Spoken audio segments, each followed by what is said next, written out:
It was winter break, and I was alone at home, a 17-year-old girl in a sleepy little town on the outskirts of a forest.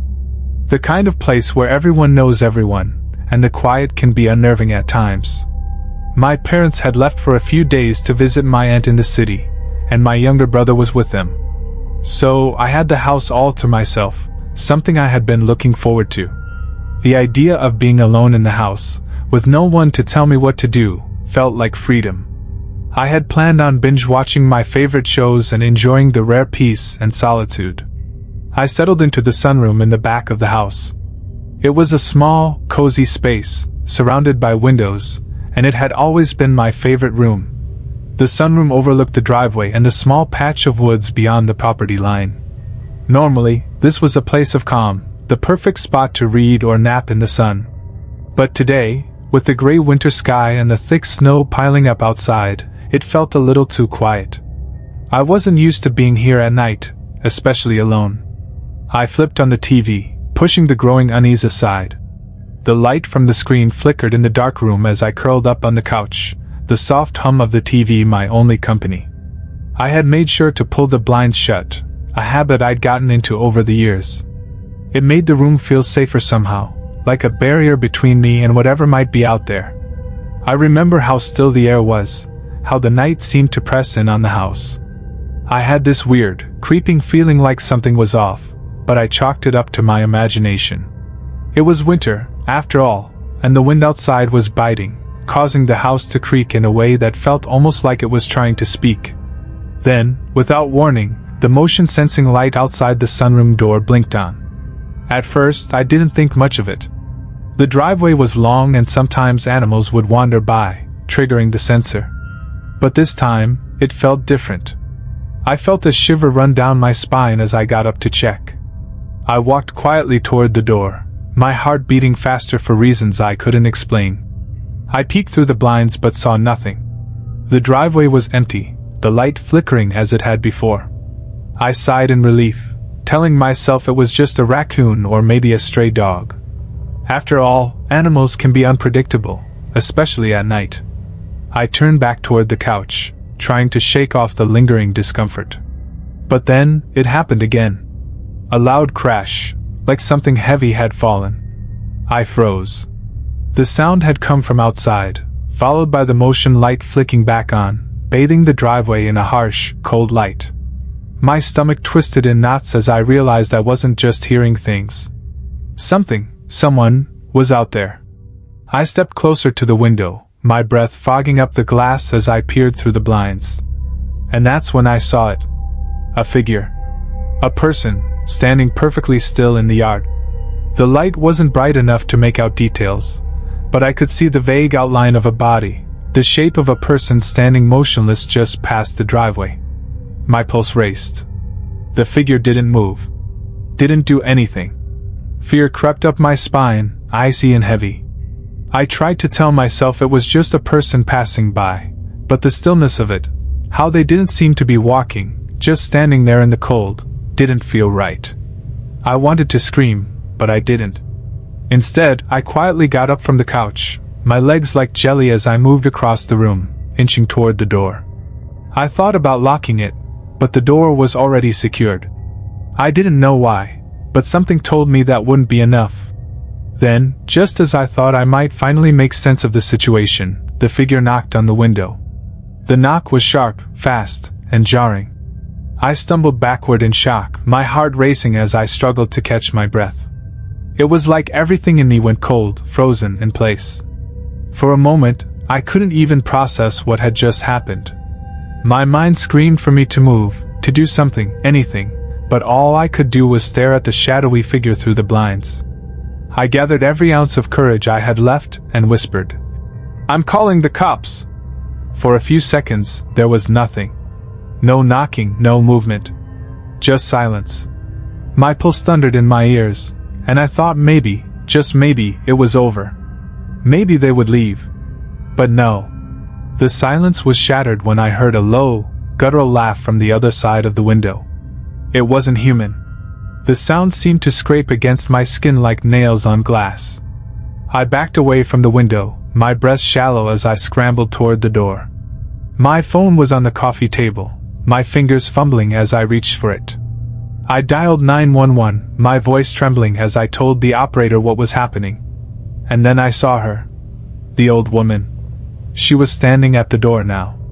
I had no idea when she moved, but there she was. She was hunched over, her wild, wiry hair hanging around her face in thick, unkempt strands.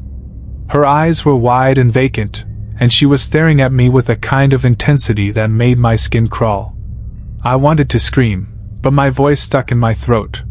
She wasn't just knocking anymore. She was banging on the glass with her fists, her eyes locked on mine, her face twisted in a grimace. The banging echoed in the stillness of the house, each thud like a warning. "Go away!" I screamed, my voice breaking. But she didn't stop. The operator's voice cut through the static in my ear. "Stay inside, lock the doors. Help is on the way. Do not open the door." I ran to the sunroom door, my fingers trembling as I yanked it shut. I didn't know what I was doing. I just needed to lock her out, to be safe. But the woman wasn't done. She wasn't going to leave. I heard the sound of glass shattering, the unmistakable noise of something heavy hitting the floor. My heart skipped a beat. I froze. The sound had come from inside the house. From the living room. I wasn't sure what to do next, but I knew I had to get to safety. I bolted out of the sunroom, my mind racing. I needed to hide. The bathroom. It was the only place with a door I could lock. I ran upstairs, my breath coming in short, panicked gasps. I locked myself inside the bathroom, trembling, listening for any sound that might give away her location. For a long moment, there was nothing but silence. The house felt too quiet. Too empty. And then, there was a knock at the bathroom door. It wasn't the knocking I had heard before, but something slower, more deliberate. She was right outside.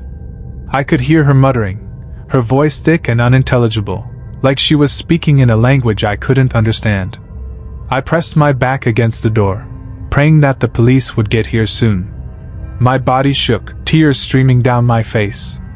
I had no idea how much time had passed, but it felt like hours. Then I heard it. The sirens. The distant wail of police vehicles nearing the house. The knock on the bathroom door stopped.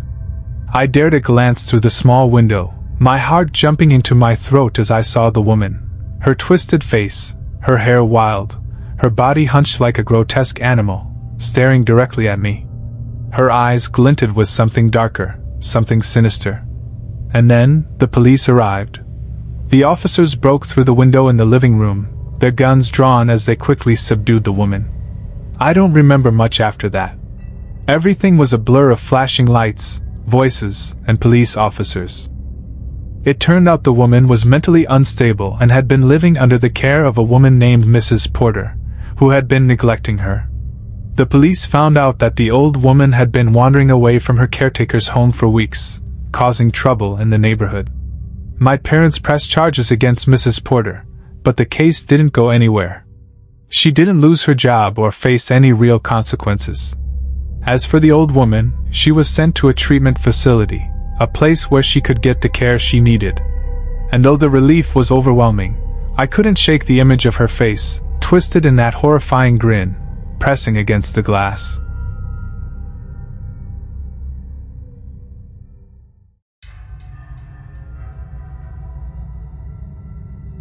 I don't know if it's just me, but I've never had a good feeling about moving into a new neighborhood. Maybe it's because I've always been a little too observant of my surroundings. Or maybe I've just watched too many horror movies.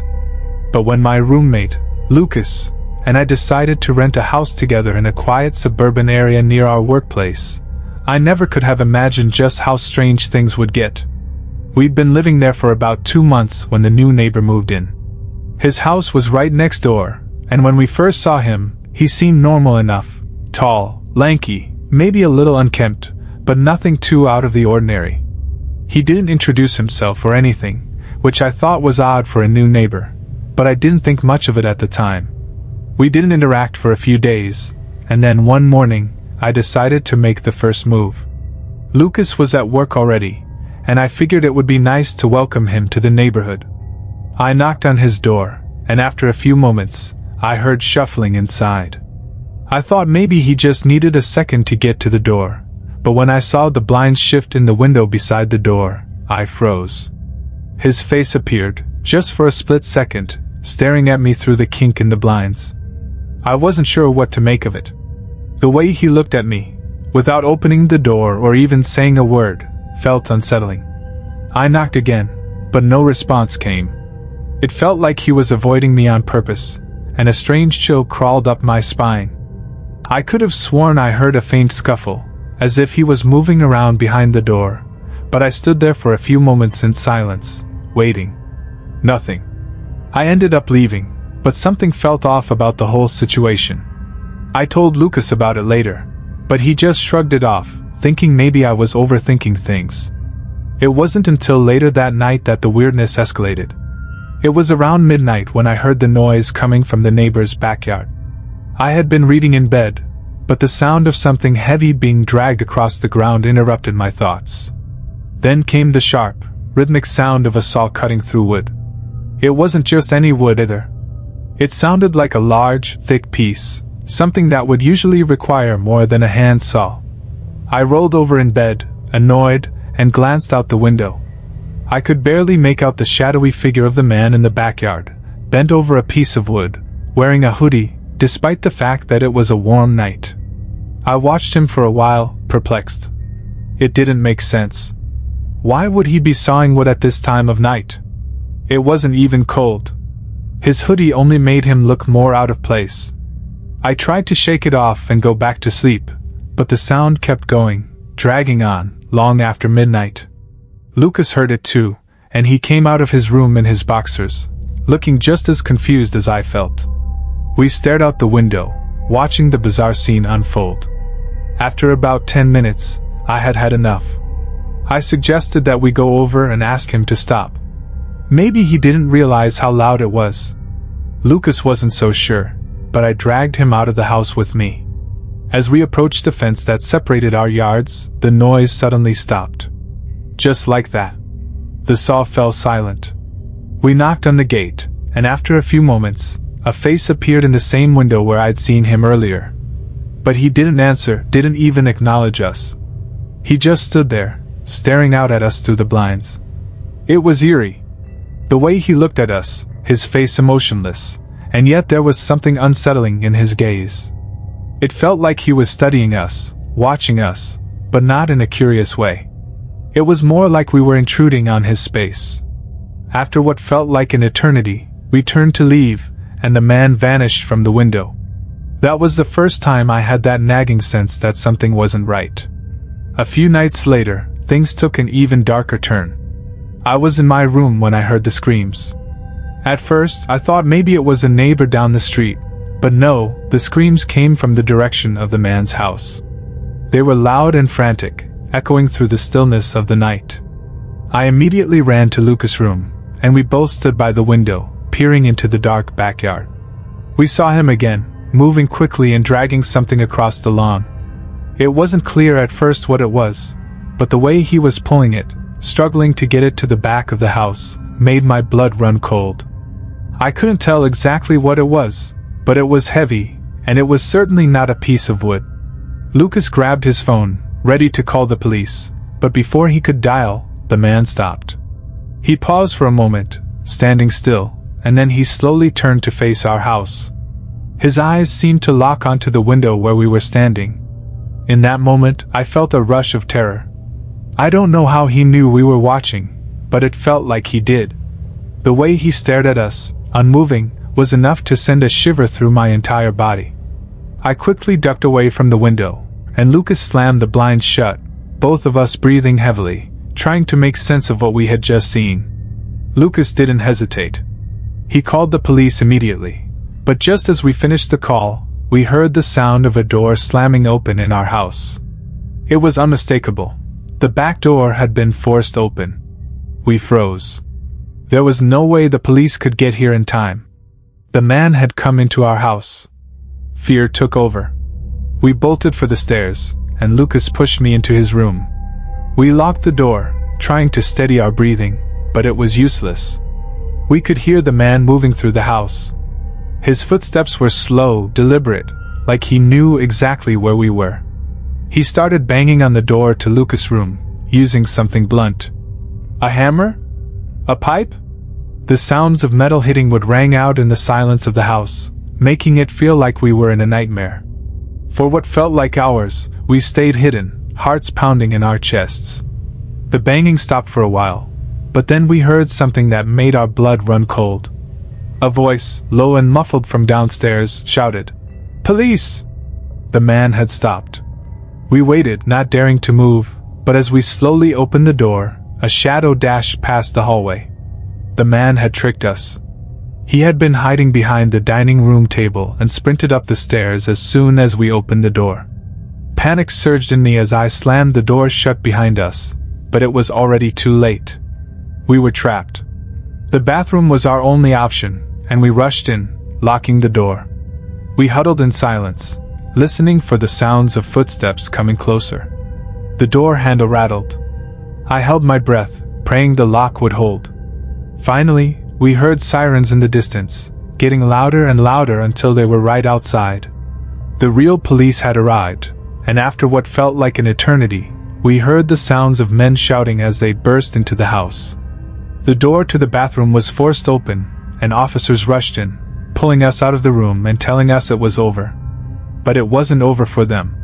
The man had been hiding in the attic, and when they finally caught him, they found something that made our stomachs turn. Down in the basement, a woman was found locked in a cage, crying hysterically. She had been there for God knows how long, and when they pulled her out, it was clear she had been tortured. But that wasn't even the worst part. In the backyard, buried beneath a pile of leaves and dirt, they found a body. The man had murdered someone. He had been living next door to us, hiding his horrible crimes behind the guise of a normal, everyday neighbor. The police took him away in cuffs, and we were left to process the horror of what had happened in our own home. The woman was taken to a hospital, and they told us she would be okay. But for us, everything had changed. Lucas and I didn't stay much longer in that house. It was up for rent again not long after, but we both knew we couldn't live in that neighborhood anymore. We couldn't shake the images of what we had heard, what we had seen.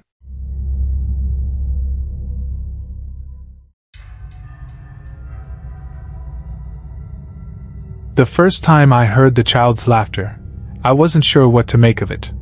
I had just arrived at my small house on the outskirts of New York, one of those old properties nestled deep within the snow-covered forests, where the only company is the howling wind and the occasional wildlife.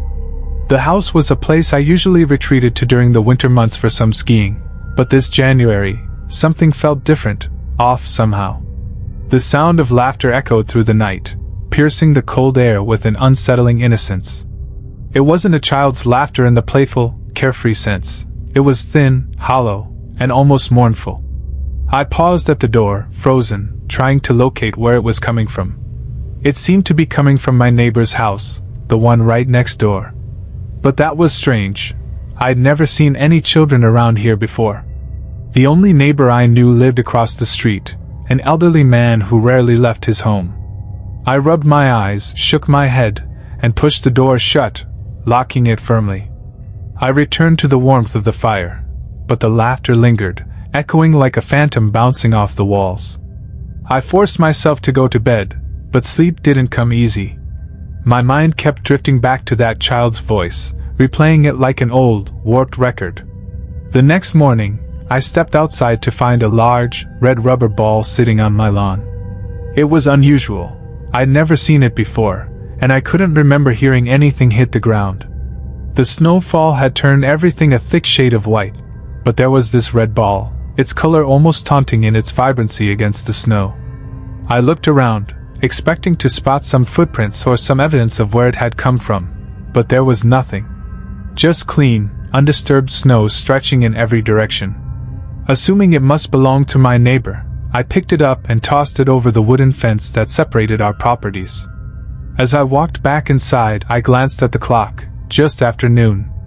A strange feeling pricked at the back of my neck, like a presence was lurking just beyond the edge of my vision, but when I turned around, there was nothing. I was heading out later for some skiing when I noticed the red ball was back. It had appeared on my lawn again, perfectly placed as if it had never moved. I froze, staring at it, unsure of what to do. My pulse quickened, and my skin prickled with a cold sweat. I checked the fence, but it was still closed, still locked. Nobody could have come in, at least, not without me knowing. I tried to laugh it off, tell myself it was just the wind or an animal playing tricks on my tired mind, but I knew better. The sound of that child's laughter hung heavy in the air, like a shadow that couldn't be shaken off. That night, things grew even stranger. I woke up around 2 or 3 a.m. to the same hollow laughter, only this time it wasn't just a sound, I could see it. Looking out the window, through the frosty pane, there it was, the red ball, sitting in the snow, glowing softly under the moonlight. And next to it, a figure. A child, standing stiff and still, just staring at the house with a blank expression. No facial expression, no movement, just staring. I couldn't make out much more than a shadowed silhouette, but something about it was deeply unsettling. I watched for what felt like forever, my eyes fixed on that motionless figure, until the child abruptly turned and walked away, sinking into the snow as if it never existed. I slammed the window shut, bolted it, and slid the blinds down with trembling hands. My body was shaking uncontrollably, yet I couldn't tear my gaze away from that window. I kept imagining that child staring at me, those dark eyes piercing through the night. It felt like hours before I finally managed to fall asleep, exhausted, still unable to convince myself that what I had seen wasn't real. The next morning, I found the red ball on my porch again. This time, it had come inside with me, or so I thought. I vividly remembered placing it in the living room, right beside the fire, but here it was, sitting in the snow. It felt like some kind of cruel joke, a never-ending game of hide-and-seek that I couldn't even begin to comprehend. The frost nipped at my skin, but the ball was there, untouched, unblemished, just waiting. At this point, I couldn't pretend anymore. I knew something was terribly wrong, but I couldn't grasp what it was. The child's laughter echoed in my mind, lingering like a noxious perfume, impossible to scrub away. I stood there, staring at the ball, feeling my sanity slipping away, inch by inch. That afternoon, I decided to confront my neighbor, the elderly man across the street. I'd never spoken with him directly, just exchanged a polite wave or nod when we passed by. But now, I had to, something had to give. I walked over, my steps sinking into the snow with each movement, and knocked on his door. An old, frail man answered, blinking at me with milky blue eyes. His wrinkled face registered mild surprise, then he smiled, gesturing for me to come in. I had no time for pleasantries. I dived straight into the subject. "Do you have any children living near here?" I asked, trying to keep my voice steady. "I heard a child's laughter last night, near your house." The man blinked again, then chuckled softly, a strange, hollow sound. "No, son," he said, looking puzzled. "There aren't any children here. Just me and my old wife." His voice was trembling, but not with fear, more like it was shaking off an invisible chill. "No kids around here for years," he added, squinting into the distance as if searching for something that wasn't there. I left his house with a feeling of ice trickling down my spine. The old man was genuine.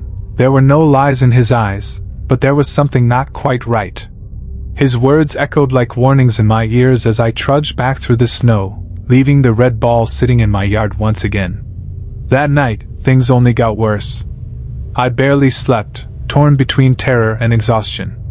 Every time I closed my eyes, I saw that child, still, cold, staring at me from the corner of my vision. I kept thinking about how the ball could have vanished from my living room, only to reappear outside. No signs of entry, no explanation, just a red ball waiting like a curse. The next morning, I went back inside and found the red ball missing again. It wasn't inside my house, and there were no traces of it anywhere, except, once more, it was sitting in the snow, right where I'd thrown it. I couldn't take it anymore. I packed up my things, leaving everything behind, and walked out without looking back. The only thing I noticed was that the red ball remained, right there on my lawn. Unmoved, untouched, as if mocking me. I didn't want to find out what would happen if I ever decided to stay, to face whatever was behind those strange happenings.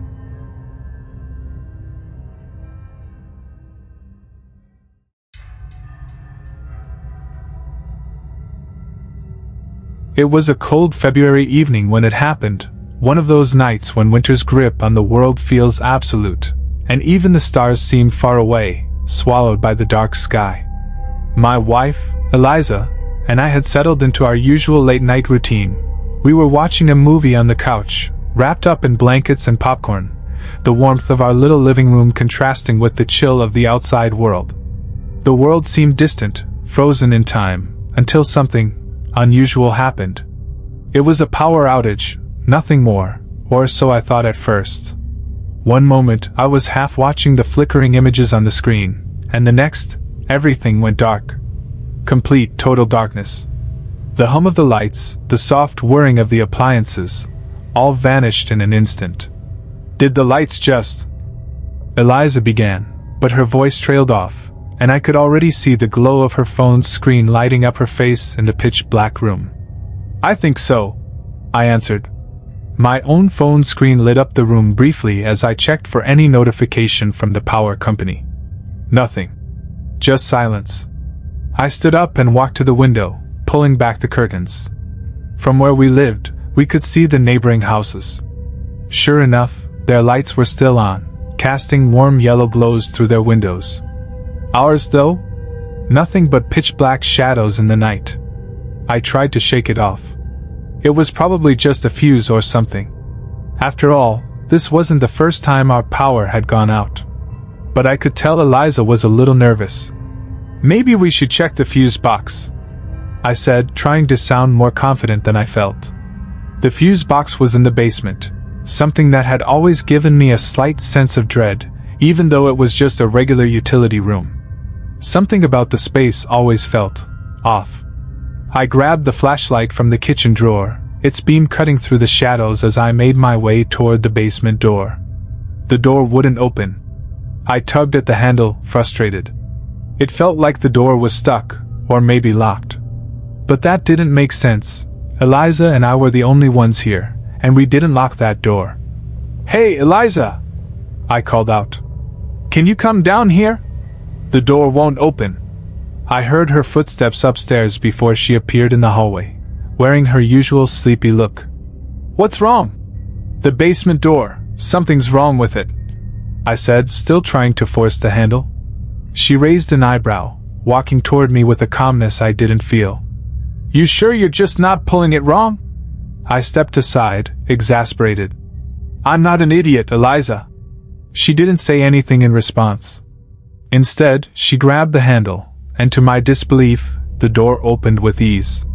The latch gave way without resistance, and she stepped into the basement without a second thought. "Well, that was easy," she said, flashing me a grin over her shoulder. "Maybe you were just being dramatic." I wasn't sure if I felt embarrassed or unsettled. I tried to shake it off with a laugh, but there was something in the air that felt wrong. It wasn't like her to open that door so easily. The basement had always felt like a place to avoid unless absolutely necessary. I went downstairs, shaking off my unease, and into the dark, cramped space. I shone the flashlight around, trying to find the fuse box. It wasn't hard to spot. It was the one thing in the basement that wasn't covered in dust or shoved into a corner.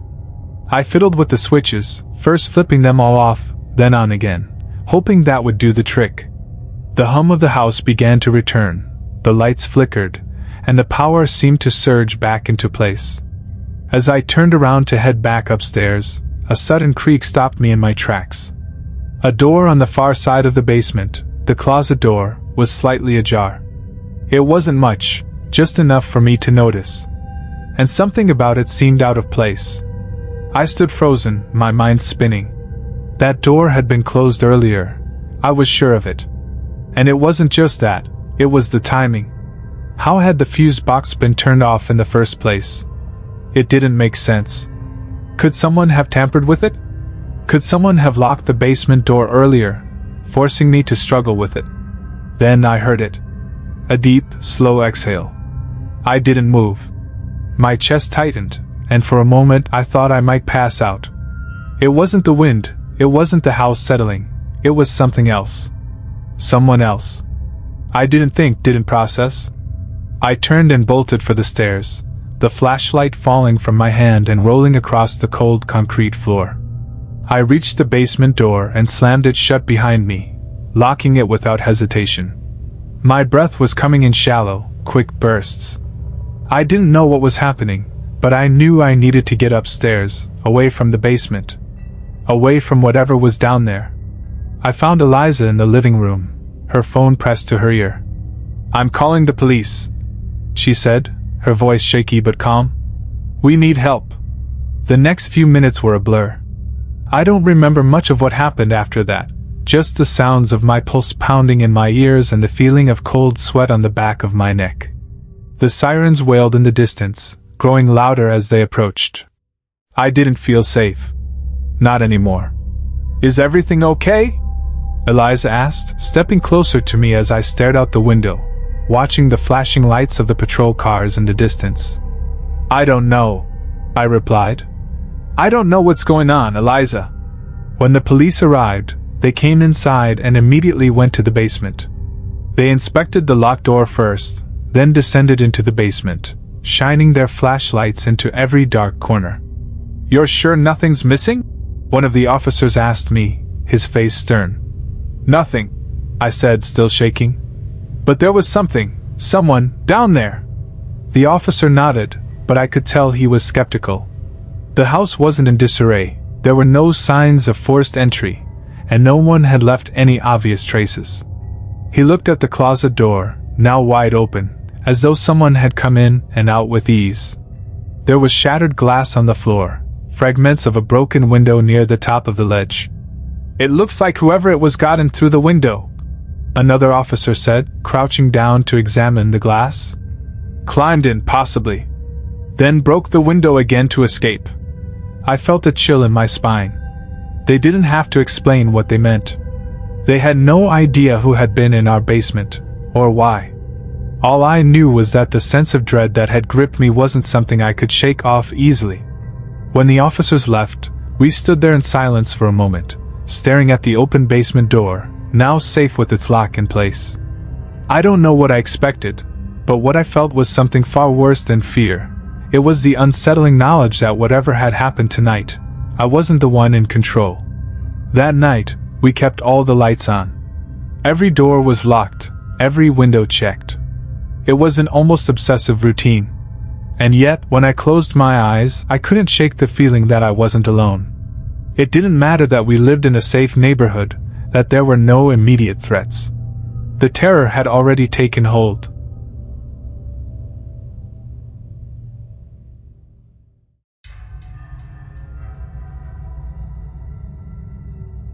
It was a humid evening in late July when I found myself working the late shift at Cedar Grove College. I'd taken on the job as a janitor just a few months ago, hoping it would give me some extra cash while I worked on my degree. The college is small, tucked away on the outskirts of a quiet suburban town in the American Midwest, a place where everyone seemed to know everyone else's business.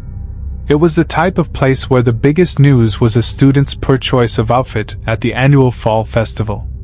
Nothing ever seemed to happen here, until that night. I was assigned to clean the activity center, which was the largest building on campus. It housed a ballroom, a small theater, and several general-purpose rooms used for clubs, meetings, and events. That evening, the campus was practically deserted. Most students had either gone home for the summer or were at a nearby restaurant or bar, making the place feel even emptier than usual. The storm that rolled in around dinner only added to the eerie atmosphere: heavy rain, gusty winds, and lightning that made the lights flicker from time to time. It was around 7:30 p.m. when the power went out. I remember it clearly. The lights in the hallway shut off, and the only things that remained lit were the faint red glow of the exit signs and the few emergency lights scattered throughout the building. The silence that followed was absolute, deafening in a way. I'd been mopping the lobby floor at the time, and I stood there for a moment, frozen in place, waiting for the lights to come back on. When they didn't, I pulled out my phone to check if there was any news on the outage. I dialed the number for Charlie, the janitor over at the administration building. The phone rang 3 times before he picked up. "Charlie, you there?" "Yeah, what's going on?" "Power's out here too. You still good over there?" "I'm fine. Looks like the whole campus is down. You get the backup lights on?" "I've got some. It's pretty dark though.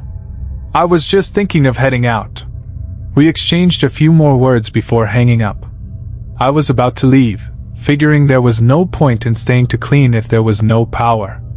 But as I walked toward the exit, something made me stop dead in my tracks. A movement caught my eye, something on the staircase to the 2nd floor. I couldn't see much in the low light, but it looked like someone was peeking around the corner. I froze. It wasn't unusual for people to wander into the building late at night, maybe students looking for a quiet place to study or someone who just needed shelter from the storm. But this felt different. The way the figure appeared and then disappeared into the shadows gave me an uneasy feeling in the pit of my stomach. I tried to shake it off. Maybe it was just someone else who hadn't realized the building was closing. I started walking toward the stairs, not sure if I should call out or just leave it alone.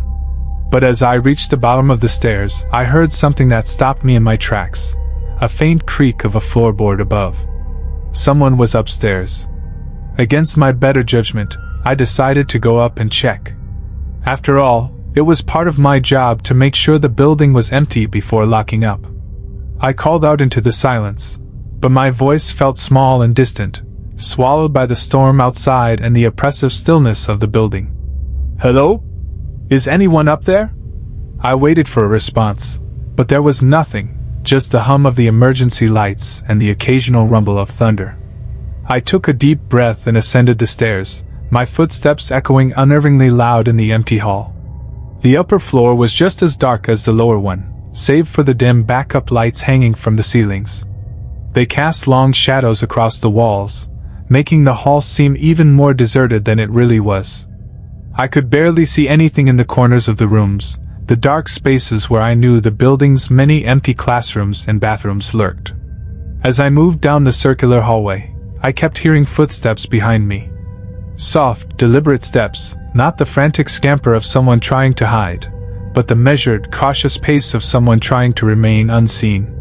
I spun around more than once, but each time, the hallway was empty. I had checked the ballroom, the theater, the classrooms, and even the bathrooms. Nothing. No sign of anyone. But the footsteps behind me persisted, and as much as I wanted to ignore it, I knew I couldn't. My shift was almost over, but I couldn't leave until I was certain the building was empty. I decided to take one last walk to the front door, thinking that maybe I'd missed something or someone. But as I turned toward the lobby, I froze once more. There, standing just beyond the reach of the emergency lights, was a shadowy figure. It stood perfectly still, as though it were waiting for me to notice it. I swallowed hard. My heart was pounding so loudly that I was sure anyone within a mile could hear it. I called out again, more firmly this time. "Who's there? You need to leave.